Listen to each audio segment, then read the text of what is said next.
aí, gente? Vamos falar hoje sobre literatura. A Feira do Livro começou em Pelotas e vamos contar todas as novidades. Tem também as atividades do Exército Brasileiro aqui em Pelotas. E para quem gosta de animação, nós fomos conferir as atividades dos estudantes de cinema da UFPEL. O Galeria está entrando no ar. Pelotas passa por grandes dificuldades devido às chuvas. Muitos segmentos se mobilizaram para ajudar as vítimas da enchente que atingiu o Laranjal, arrecadando mantimentos e promovendo campanhas. O setor cultural também seguiu a iniciativa e atraiu muita gente para promover a solidariedade. O Choro Solidário, realizado pelo Clube do Choro de Pelotas, com apoio do Sindicato da Embrapa, arrecadou material de limpeza, higiene pessoal e água mineral. Segundo o pesquisador da instituição parceira, Ricardo Valgas, outros grupos se somaram à iniciativa. O Clube de Choro teve essa ideia de fazer esse evento hoje, no sábado de manhã, juntamente com a Embrapa, né? A Embrapa contratou o pessoal do NURES, da FAPEG, da associação, do sindicato, e aí eles estão vindo aqui fazer esse evento para arrecadar fundos, arrecadar doações. De acordo com o Ricardo, a intenção é que o Choro Solidário ganhe outras edições e envolva mais entidades. Contente com o sucesso do evento, ele conta que a adesão superou a expectativa. As pessoas estão muito tocadas porque foi uma situação muito ruim, né, para todo mundo.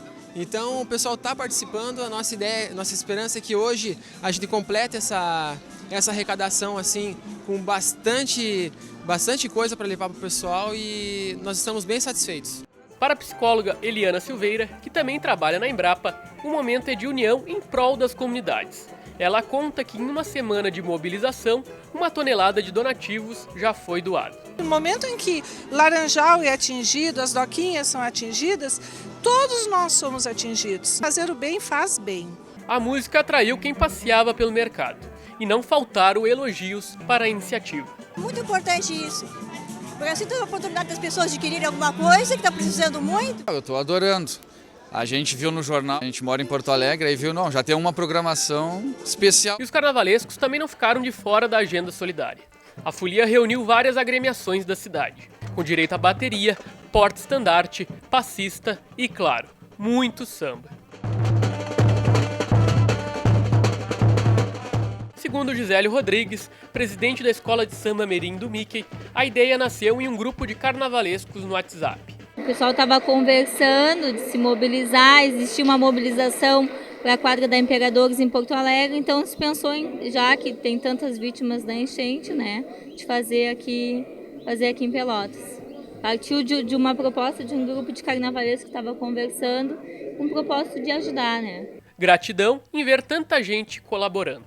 É com essas palavras que Adriane Couto, presidente da Escola Mirim Ramirinho, demonstra o agradecimento a quem participou. Quando a gente viu começar aquele monte de contribuição, a gente sabe que o pessoal está flagelado, está precisando muito, a arrecadação foi enorme e o sentimento é de dever cumprido, com certeza.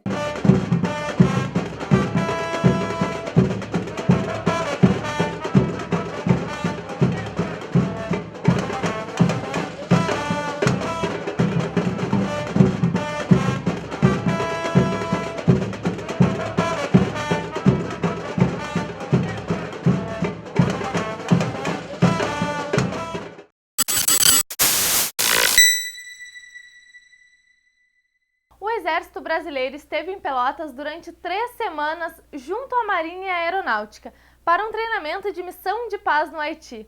Muitas atividades foram realizadas pela cidade e agora vamos saber como foram essas 3 semanas de operação. Imagens como essas foram comuns nos últimos dias. Tanques de guerra, caminhões do Exército e soldados à luz do dia em avenidas e ruas no centro da cidade estiveram presentes na rotina dos pelotenses.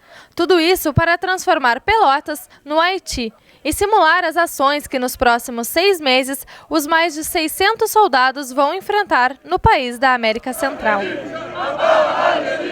Muitas atividades foram realizadas. Além das simulações de conflito, manifestações e acidentes, também fizeram parte do treinamento atividades humanitárias, que envolveram comunidades e escolas públicas. Os alunos da Escola Luiz Augusto Assunção, do Balneário dos Prazeres, foram presenteados com oficinas e palestras ministradas pelos soldados. Para a diretora, é uma importante oportunidade para as crianças. Nós, enquanto escola, também estamos abertos a todo tipo de atividade que seja em benefício dos nossos alunos. São atividades muito construtivas, né, para os alunos e futuramente, quem sabe, eles também engajem essa carreira tão bonita, né? Um momento crítico enfrentado pelos pelotenses foi a enchente que atingiu o Laranjal. Os soldados atuaram junto à comunidade nessa situação em auxílio aos desabrigados, propiciando um momento intenso de um treinamento muito real. O general Silveira, que é o comandante da brigada, nos orientou a nós e o próprio batalhão fazemos esforços para ajudar a população que estava em necessidade. Então estávamos treinando naquela área mesmo e não podíamos ficar de braços cruzados aí assistindo sem ajudar. No dia 12 de novembro saiu o primeiro contingente em direção ao Haiti. Até o fim do mês, os 970 militares já devem estar no país para dar continuidade à missão de paz que há 11 anos já está em andamento e vem trazendo bons resultados. Fazer com que o governo haitiano, a ONU, trabalhem com segurança. Essa é a principal tarefa. Mas é claro que tem várias outras ações que são acessórias aí junto a essa tarefa. Você mesmo mencionou. Então há um trabalho humanitário, porque é um país castigado por furacões, por intempéries, há distribuição de comida, de água, há apoio à população de várias naturezas, a escolas, a igrejas, etc. Então é uma tarefa complexa por isso, porque tem que fazer uma mescla muito equilibrada entre essas ações de segurança, que são de patrulhamento, que está presente, né? Dissuadir bandidos, dissuadir gangues criminais e, ao mesmo tempo, apoiar a população. A situação vem se estabilizando em termos de segurança, então já não haveria mais necessidade de militares lá. Mas uma missão da ONU lá, porque é um país que precisa muito de ajuda internacional, é possível que a missão da ONU permaneça, talvez sem militares, com outras características.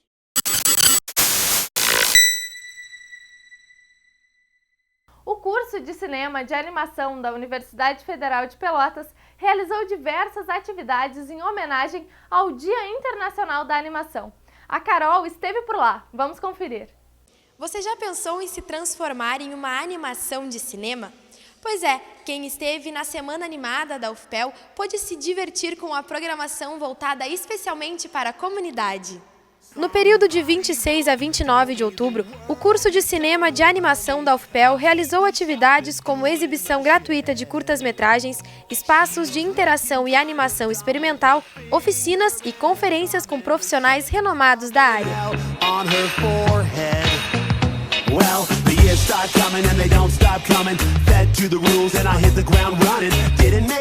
A primeira Semana Animada da universidade surgiu com o objetivo de dar ênfase às produções dos alunos, integrar acadêmicos e comunidade pelotense, além de comemorar a data magna da área, 28 de outubro, Dia Internacional da Animação. Então, sempre foi um desejo aqui do curso de Cinema de Animação expandir um pouco mais essa comemoração do Dia Internacional da Animação. Em vez de ter atividades com essas mostras de filmes somente no dia 28, a gente expandiu para outros dias. Então, a gente bolou essa primeira edição da Semana Animada. E aí a gente tem várias atividades justamente para ter um pouco mais de integração com a comunidade, não ficar só nesse âmbito acadêmico. Então, desde o espaço de animação experimental, o espaço interativo, a gente também fez convite para escolas virem conhecer o curso, a infraestrutura, a gente está tendo as mostras de filmes realizados pelos estudantes. Então, são essas várias atividades que vão compondo realmente uma visão um pouco maior do que é realmente fazer, entender um pouco sobre o cinema de animação.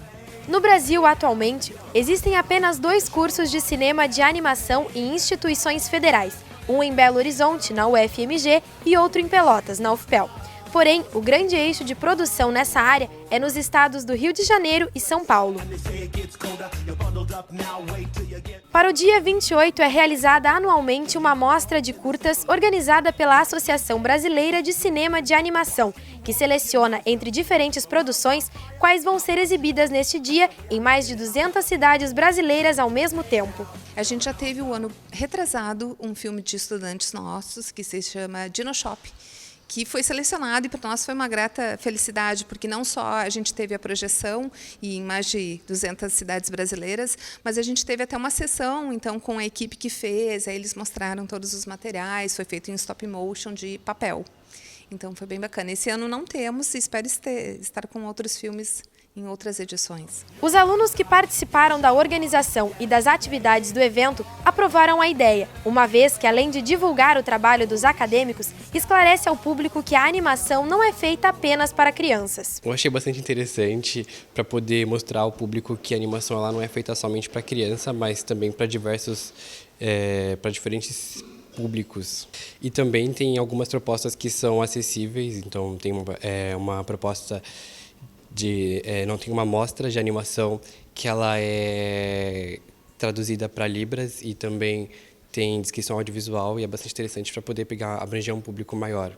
Então, acho que além da gente entrar em contato com curtas de várias partes do país também, é um jeito de englobar a comunidade também e mostrar o que é animação, que é aquilo que não se restringe apenas a crianças, e convidar a galera, às vezes a fazer oficinas, entender um pouco mais o que é animação e se interessarem mais. Eu achei, assim, primeiramente muito interessante, principalmente porque nós, no curso de animação, a gente já tem, pelo mercado, uma influência muito comercial de fazer sempre as mesmas técnicas. Aqui a gente tem como referência várias pessoas assim, que já têm um trabalho bem forte assim, e de experimentação. Então, acho que a gente vendo diferentes técnicas e estilos de narrativa vai acabar influenciando no nosso trabalho no curso. E, por outro lado, também, além de estar aberto para a comunidade, é uma forma de todo mundo conhecer o curso de animação. Para quem acha que homenagens e holofotes existem apenas em Hollywood, por aqui foram entregues premiações aos melhores curtas apresentados, como uma maneira de fomentar a criação de filmes de animação.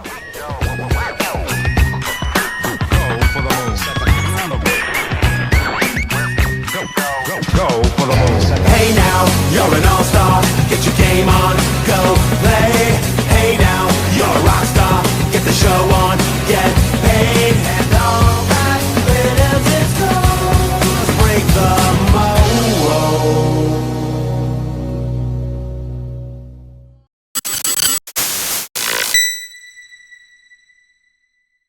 Iniciou em Pelotas a 43ª Feira do Livro.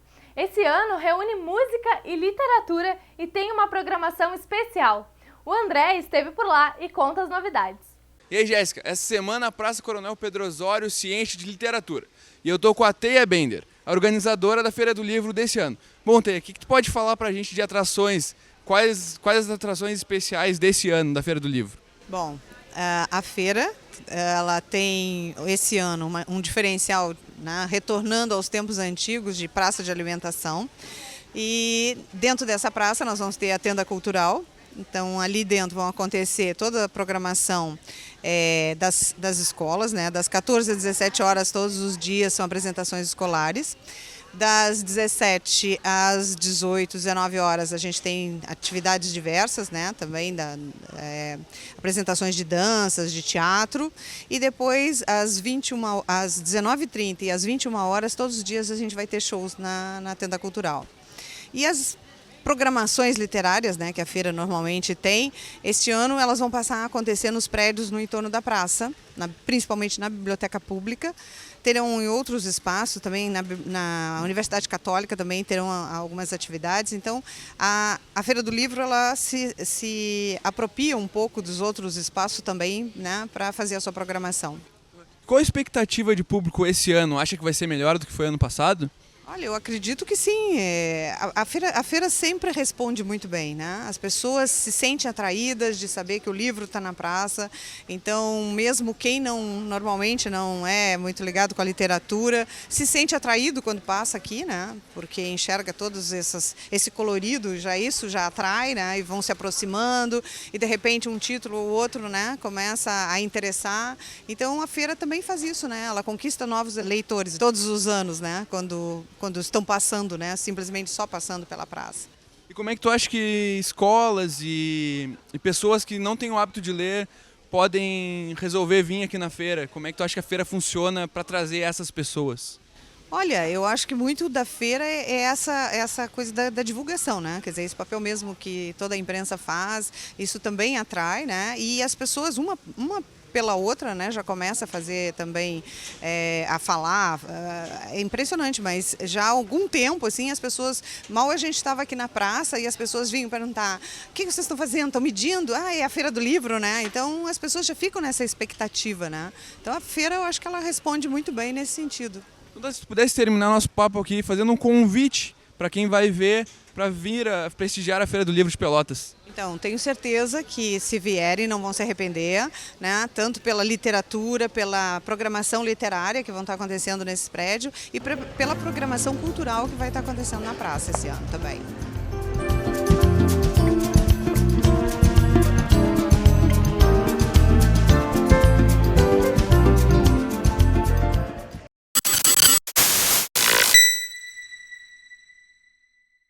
Daqui a pouco tem mais literatura aqui no Galeria. Não sai daí!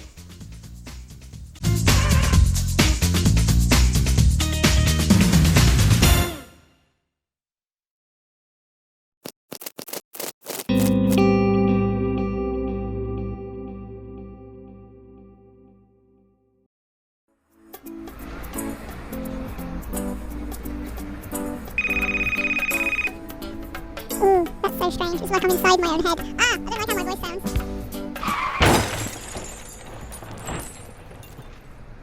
O celular, quando utilizado no trânsito, tira a atenção do motorista e aumenta em até 400% o risco de colisões. Seja prudente, evite acidentes. Uma campanha TV Câmara Pelotas.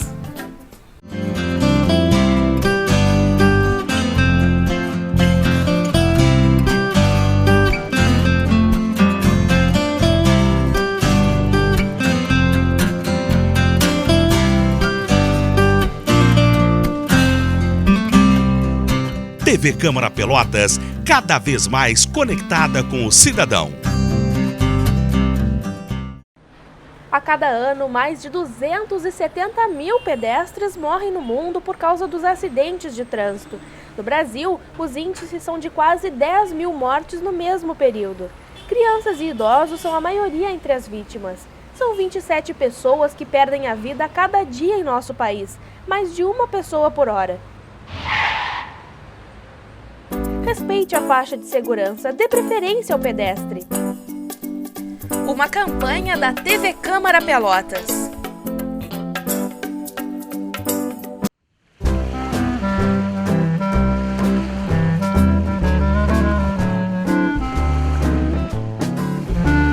TV Câmara Pelotas, cada vez mais conectada com o cidadão. Use a direita para transitar com veículos lentos.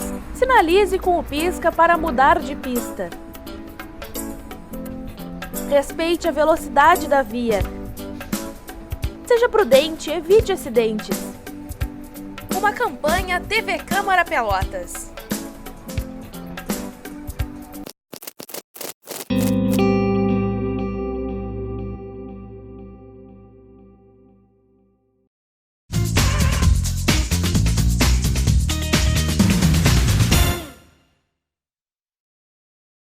Você pode até achar que não existe mais discriminação racial no Brasil, mas ainda é uma realidade que precisa ser debatida em todos os meios da sociedade. Fazendo um resgate histórico sobre o tema, contextualizando até os dias atuais, um ex-promotor publicou o livro Racismo à Luz do Direito Criminal. A obra, que contém mais de 400 páginas, é dividida em 10 capítulos e oriunda de uma tese que defendeu na Universidade do Museu Social Argentino. Além da pesquisa acadêmica, Wilson Farias possui experiência no combate ao racismo por mais de 30 anos nas funções de delegado de polícia, promotor de justiça, professor e advogado. Primeiro eu faço um retrospecto da legislação histórica, ou seja, desde o Brasil Colônia até os dias de hoje. Depois eu falo do negro no mercado de trabalho, o negro do Brasil em relação a outros negros, com uma incursão no direito comparado, falo negro na saúde, no que se refere a direitos humanos, apenas para exemplificar. E diria que existe uma dívida histórica deste país para com a raça negra no que se refere ao Brasil. De acordo com o autor, para combater o racismo é necessário que tenha mais educação para todos e oportunidades para a população negra no mercado de trabalho e mais espaço para a participação pública. E porque eu lhe pergunto, pode uma criança de 10 anos ser racista? Não pode, mas isso acontece no dia a dia. Por exemplo, nos colégios acontece de uma menina chamar um menino de beiçudo, chamar uma outra criança de alemã suja. Então, o que é isso? Existe uma cultura racista por trás disso e que se exterioriza. Eu diria até que o racismo é uma exteriorização de poder. Não é verdade? Porque o negro, querendo ou não querendo, ele ficou submisso. Wilson Farias também falou sobre os impactos de uma possível redução da maioridade penal. De acordo com um estudo realizado pelo Ministério da Justiça, o Brasil tem a 4ª população carcerária do mundo. Com presídios lotados, o sistema judiciário abriga detentos além da capacidade. A pesquisa mostra que o perfil predominante é de uma população já vulnerável ou marginalizada antes do aprisionamento. Mais da metade dos internos são jovens de até 29 anos. Metade não possui ensino fundamental completo e mais da metade são negros. Nós não vamos resolver criminalidade sem resolvermos o problema dos presídios no Brasil. Sejam os presídios para maiores ou para menores. Nós temos que combater a causa que leva à criminalidade, realmente a causa que leva. Então, se nós pegarmos e diminuirmos a criminalidade para 16 anos, para 14 anos, amanhã estaremos para 12 e não vamos resolver o assunto. Por quê? Porque os presídios do Brasil, salvo algumas exceções, não passam de depósitos de preso. Eles não colaboram em nada para a ressocialização. E o autor espera que essa nova publicação sirva para fomentar ainda mais o debate sobre o tema. O problema do racismo não é um problema de negro, não é um problema de branco. É um problema de exteriorização da cidadania, né? Razão pela qual nós, intelectuais negros, temos o dever ético de batalhar para que essas diferenças, né, éticas, né, essas perseguições não ocorram mais.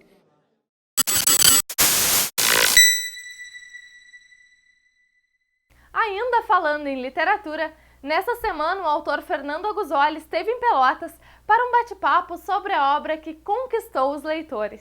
O livro Quem, Eu, Uma Avó, Um Neto, Uma Lição de Vida conta a história de Fernando Aguzoli e da avó dele, portadora do Alzheimer.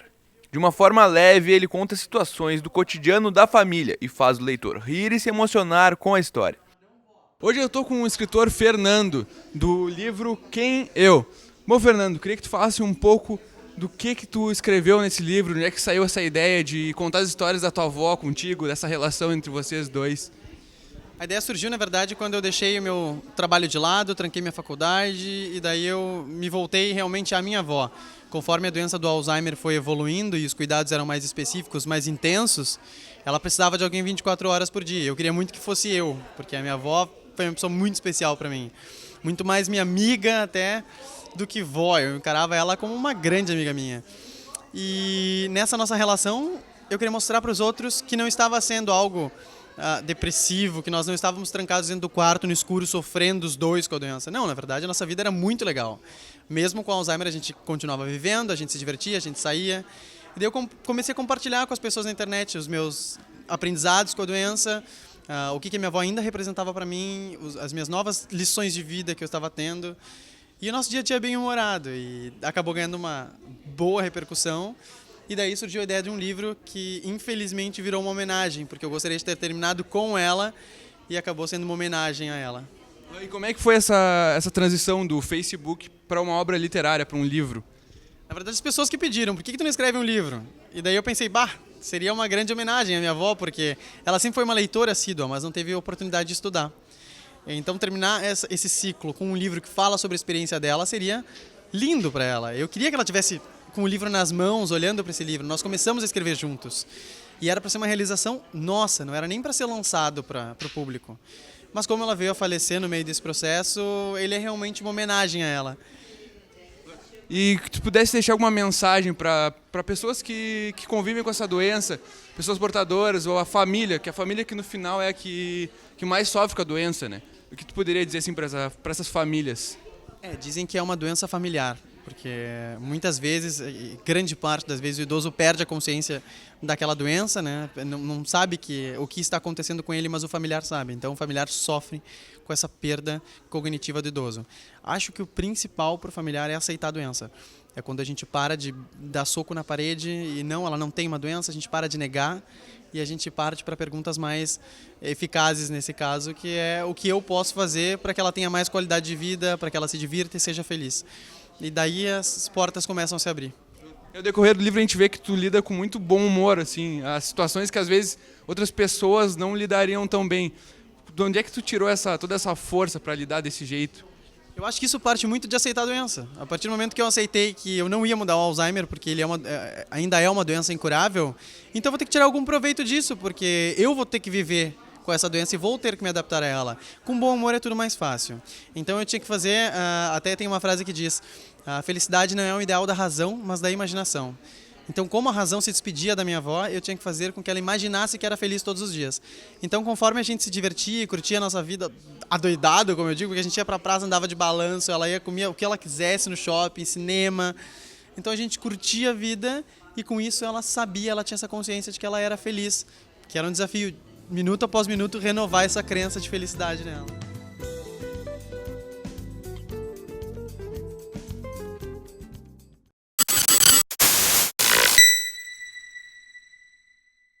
Vamos conferir o que rola em Pelotas nessa semana. Agora é com a Bruna na Agenda Cultural. Oi, Jéssica. Estou em frente ao Guarani porque na próxima quinta-feira, às 9 horas da noite, acontece a apresentação do Bolshoi do Brasil. O evento Gala Bolshoi promete emocionar o público com danças contemporâneas e folclóricas, além, é claro, de renomados balés. Mas não sai daí que tem muito mais eventos na nossa agenda cultural.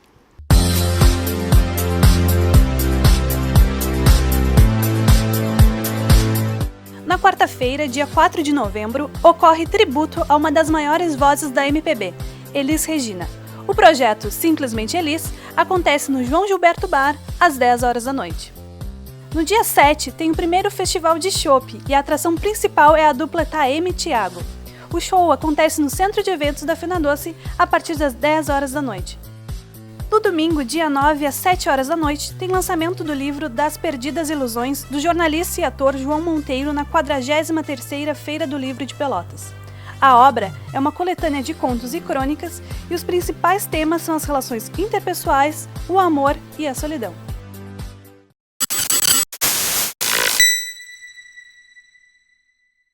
Nós já sabemos que quando chega outubro é época de alertar o público feminino sobre o câncer de mama. Mas não são somente as mulheres que devem ser lembradas.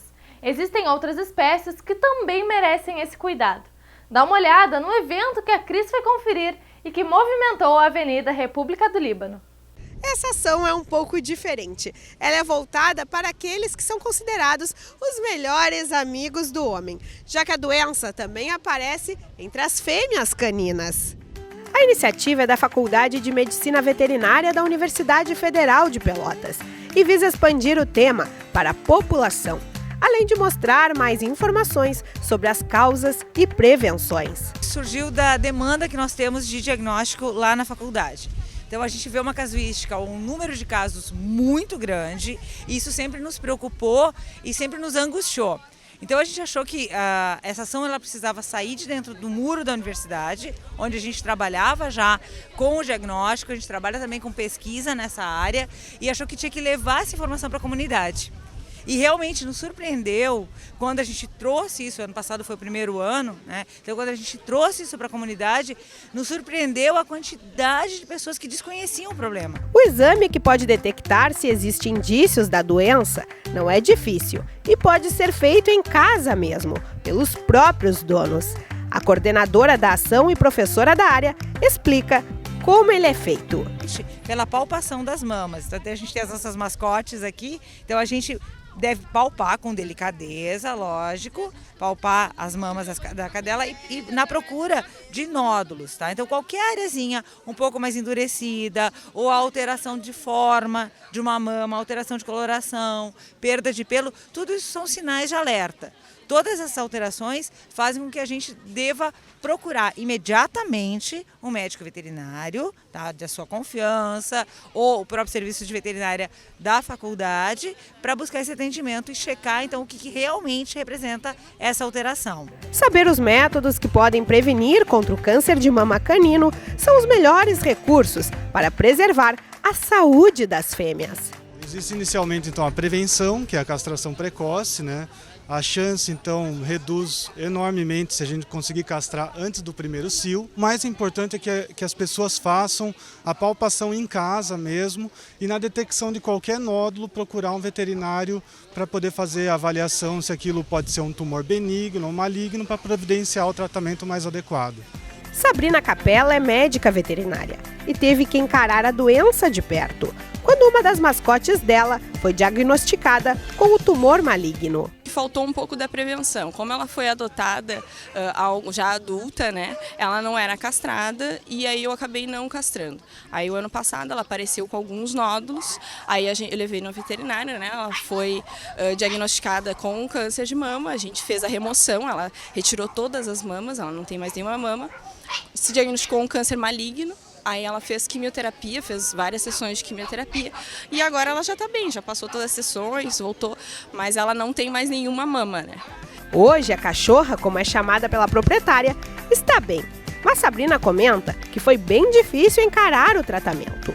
Ela destaca a importância de acompanhar desde cedo a saúde dos filhos de 4 patas. Todo esse processo que ela passou foram 6 meses de tratamento entre remoção de mamas, quimioterapia, foi bem sofrido para ela. Hoje ela está muito bem, tem uma expectativa de vida boa, né?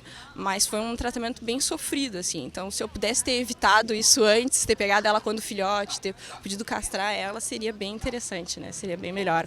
Aconselho as pessoas a realmente fazer essa prevenção, ter esse cuidado de acompanhar o seu animalzinho, né? Como o dia era dos melhores amigos do homem, foi apresentado na atividade o projeto Pet Terapia, também desenvolvido pela Faculdade de Veterinária. O objetivo é levar um conforto para as pessoas que estão enfrentando doenças crônicas. Trabalho hoje com a psicologia, com o pessoal da enfermagem, do design gráfico também, onde a gente reabilita alguns cães que têm um perfil bom para trabalhar com crianças e adultos que tenham problemas especiais, né, que tenham atendimentos especiais. Então esses animais passam por um processo de treinamento, também são castrados, tem todo um cuidado sanitário para então estarem aptos para fazer visitas. Visitas aonde? Em diversas instituições aqui de Pelotas e da região.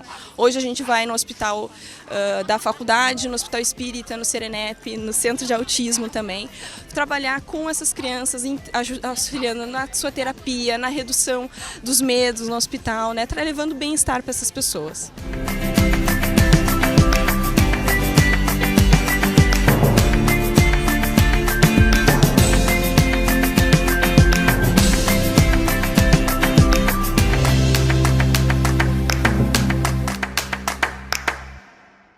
E o Galeria vai ficando por aqui. No próximo sábado tem mais e eu espero vocês. Até lá!